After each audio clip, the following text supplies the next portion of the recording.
भाइयों, माता जी चैनल में आप सभी का बहुत बहुत स्वागत है।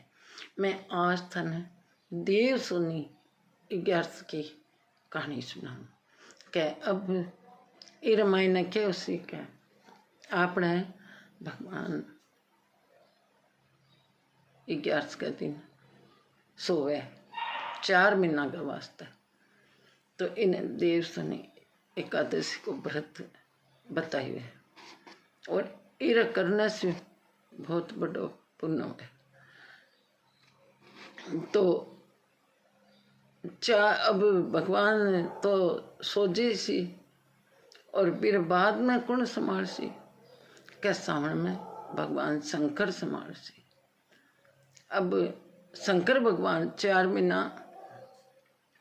असंभाल सी जितनी भी देवता रोए को भगवान शंकर ने सुन पे शंकर भगवान संभाला है।